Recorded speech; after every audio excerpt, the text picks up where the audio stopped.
Hello friends, welcome back to my YouTube channel study and achieve. मैं आज आपके लिए फिर से कॉन्सेप्ट क्लास लेके आई हूँ। इससे पहले भी मैं कॉन्सेप्ट क्लास आपके लिए लेकर आई थी मेमोरी और फॉरगेटिंग की, और उसको मैंने पूरा कर दिया। उससे रिलेटेड जितने क्वेश्चन आ सकते थे उतने मैंने बता दिए। अब मैं आगे आपको पढ़ाने जा रही हूँ। कॉन्सेप्ट क्लास है लर्निंग की, अधिगम या सीखना। तो चलिए हम लोग पढ़ते हैं। व्यवहार में अभ्यास या अनुभूति के फलस्वरूप हुए परिवर्तन को सीखना या अधिगम कहा जाता है। मतलब कुछ भी आप जो भी व्यवहार हो रहा है या प्रैक्टिस कर रहे हैं, उससे आपके अंदर जो भी परिवर्तन आ रहे हैं, वो परिवर्तन अच्छा भी हो सकता है और बुरा भी हो सकता है। वो सभी क्या होंगे? वो सभी लर्निंग होंगे। सीखने के कई सिद्धांत हैं, जिसमें अनुबंधन सिद्धांत मतलब कंडीशनिंग थ्योरी एक प्रमुख सिद्धांत है। ये सबसे इम्पोर्टेंट सिद्धांत है। अनुबंधन से तात्पर्य साहचर्य द्वारा सीखने से होता है।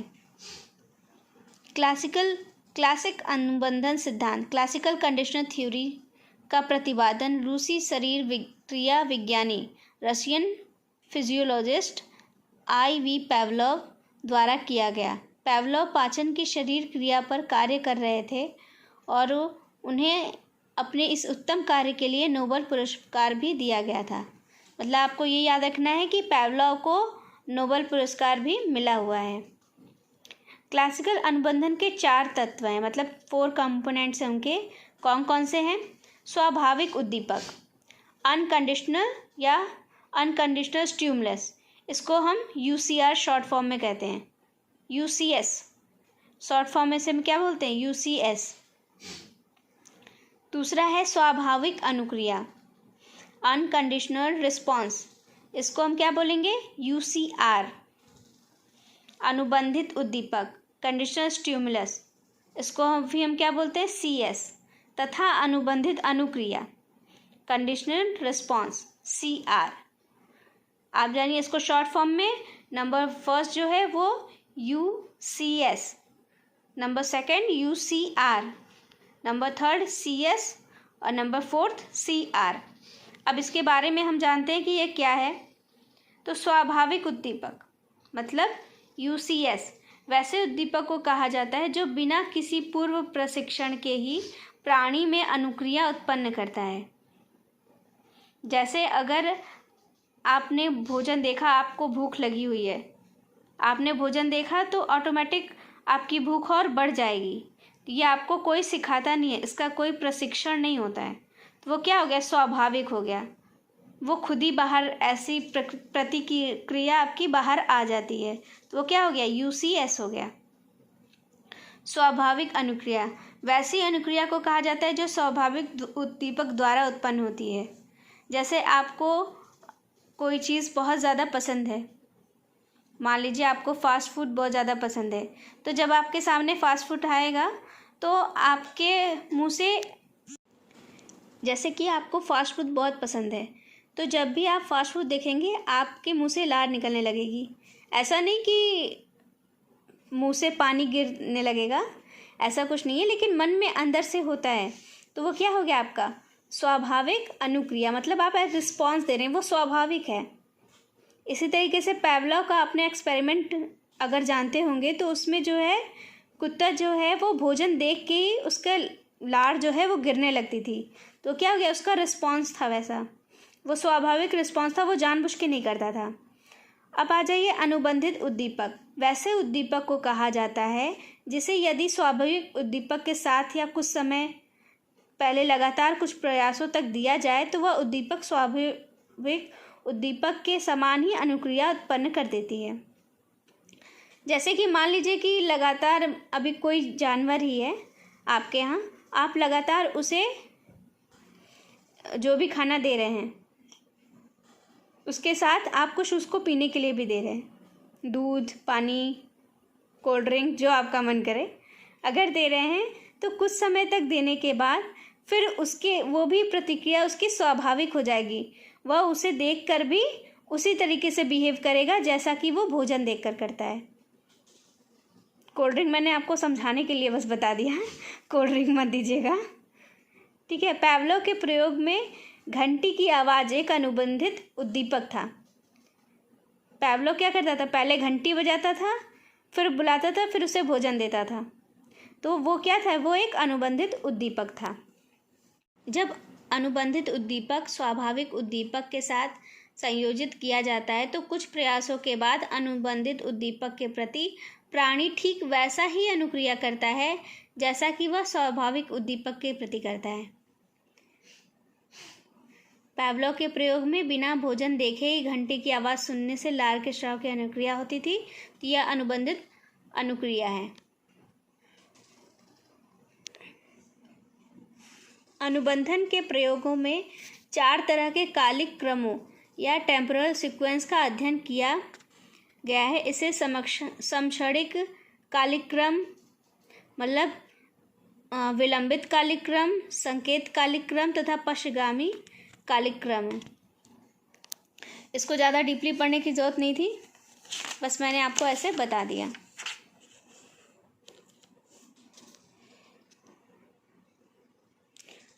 अब आ जाइए पुनर्बंधन, रिकंडीशनिंग।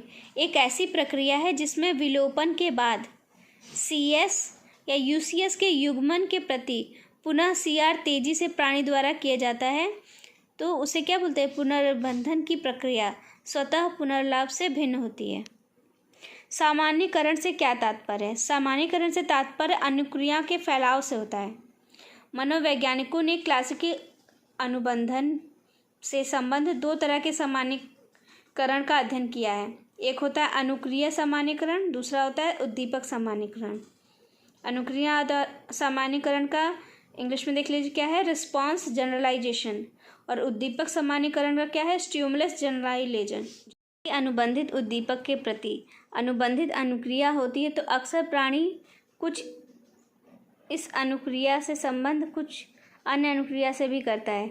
इसे अनुक्रिया सामान्यीकरण कहा जाता है। जैसे पावलोव के प्रयोग से जब कुत्ता घंटी के प्रति लार स्राव की अनुक्रिया करना सीख लिया तो देखा जाता था कि घंटी बजते ही उसके कान खड़े हो जाते थे तथा गर्दन भी घुमाने की कोशिश करता था। ये सभी अनुक्रिया सामान्यीकरण के उदाहरण हैं।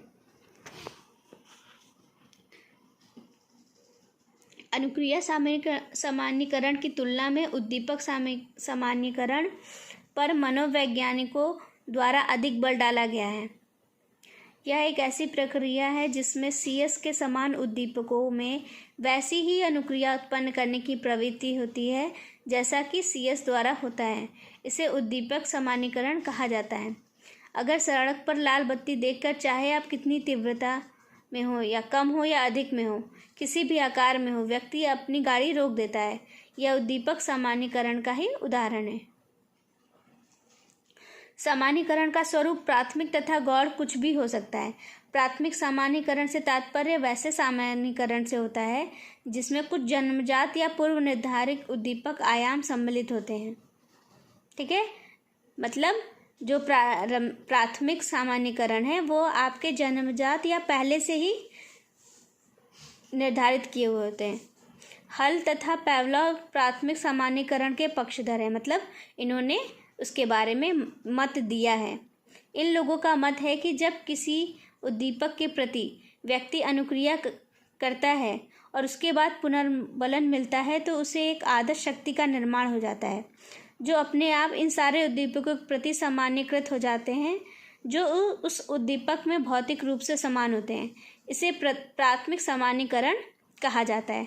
जैसे कि आप कोई भी चीज़ कर रहे हैं, बचपन से आपको जो चीज़ सिखाई जा रही है, जो चीज़ आप कर रहे हैं वो आपकी आदत बन चुकी है, तो वो क्या हो गई, आपकी प्राथमिक हो गई, प्राथमिक सामान्यीकरण।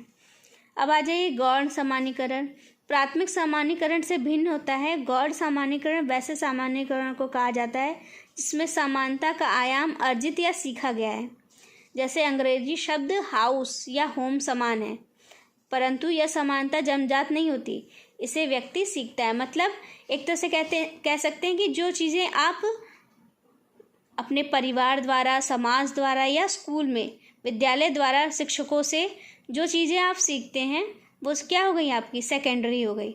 और जो चीज़ें आपको शुरू से ही कराई जा रही हैं वैसा आप करते जा रहे हैं वो आपकी आदत बन गई है। जैसे किसी के घर में जो है 10 बजे सब लोग सो जाते हैं, बच्चों से शुरू में ही वो आदत डाली गई है, तो बच्चों को जैसे ही 10 बजेगा उन्हें नींद आ जाएगी। लेकिन कुछ घर में ऐसा है कि बच्चे जो हैं वो 11 बजे सो रहे हैं, 12 बजे सो रहे हैं। क्यों? क्योंकि उसे शुरू से ये आदत पड़ी ही नहीं है।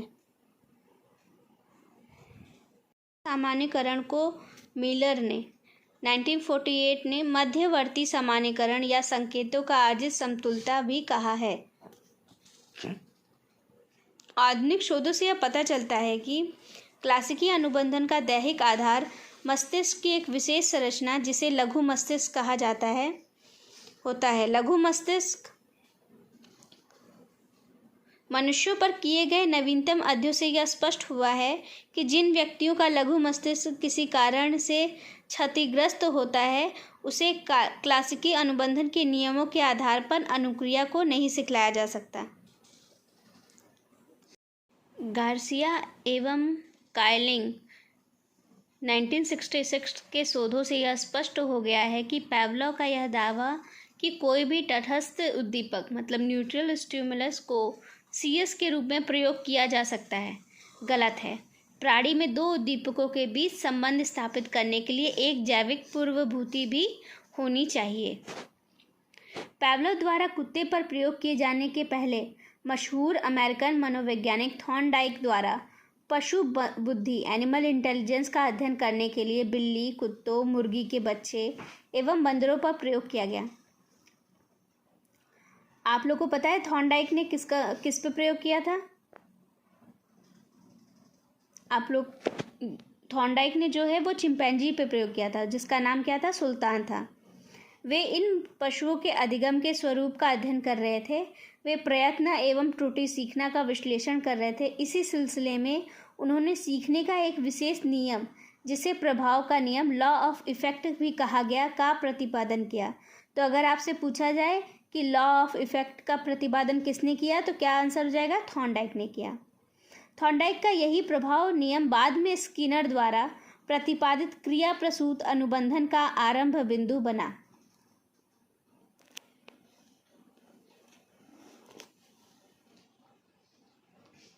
बीएफ स्किनर ने क्रिया प्रसूत अनुबंधन पर ज़्यादातर शोध कार्य माइनेसोटा विश्वविद्यालय में 1930 वाले दशक में किया।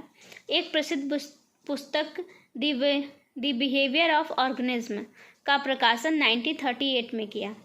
क्रिया प्रसूत अनुबंधन जिसे साधनात्मक अनुबंधन भी कहा जाता है। क्रिया प्रसूत अनुबंधन को टाइप आर अनुबंधन भी कहा जाता है क्योंकि ऐसी अनुक्रिया का परिणाम अथवा पुनर्बलन रिइंफोर्समेंट के आधार पर इस अनुक्रिया का अनुबंधन होता है। तो आप जो है अगर समझने के लिए देखना चाहें तो देखिए, अगर रिइंफोर्समेंट है तो वो टाइप आर हो गया, ठीक है, टाइप आर अनुबंधन भी कहते हैं। और क्लासिकी अनुबंधन को टाइप एस अनुबंधन भी कहा जाता है क्योंकि ऐसे अनुबंधन में जिस अनुक्रिया का अनुबंधन होता है उसमें उत्पन्न करने में उद्दीपक जो पुनर्बलन से संबंध होते हैं की भूमिका महत्वपूर्ण है। क्लासिकी अनुबंधन में क्या महत्वपूर्ण है? उद्दीपक मीन्स स्टिमुलस, इसलिए इसे टाइप एस भी कहते हैं। और क्रिया प्रसूत अनुबंधन में क्या इंपॉर्टेंट है? पुनर्बलन रिइंफोर्समेंट, इसलिए इसे टाइप आर भी बोलते हैं। क्रिया प्रसूत अनुबंधन के 8 प्रकार होते हैं: पुरस्कार प्रशिक्षण, रिवार्ड ट्रेनिंग, विभेदन प्रशिक्षण, डिस्क्रिमिनेशन ट्रेनिंग, मुक्ति प्रशिक्षण, एस्केप ट्रेनिंग, परिवर्जन प्रशिक्षण, अवॉइडेंस ट्रेनिंग, दंड प्रशिक्षण पनिशमेंट ट्रेनिंग, विलोपन प्रशिक्षण ओमिनेस ट्रेनिंग, विभेदित दंड प्रशिक्षण डिस्क्रिमिनेटेड पनिशमेंट ट्रेनिंग तथा विभेदित विलोपन प्रशिक्षण डिस्क्रिमिनेट ओमिनेस ट्रेनिंग। ये 8 प्रकार हैं इसके। अच्छा फ्रेंड्स, अब आप लोग मुझे बताइए कि आप लोगों ने जो है और इसके आगे कौन सा टॉपिक पढ़ना है। जो भी पढ़ना है, जिसको सबसे ज़्यादा वोट आएंगे उसके बाद अब सबसे पहले मैं वही वीडियो बनाऊंगी। तो आप लोग कमेंट करके बताइए कि आप लोग को कौन सा टॉपिक और पढ़ना है। तो ये टॉपिक ख़त्म होते ही, अधिगम टॉपिक ख़त्म होते ही मैं वो टॉपिक स्टार्ट कर दूँगी। तो अगर आपको मेरा वीडियो अच्छा लगा हो तो प्लीज़ इसको लाइक एंड सब्सक्राइब करिएगा, और आगे इसी तरह पढ़ते रहने के लिए मेरे चैनल को सब्सक्राइब कर दीजिए।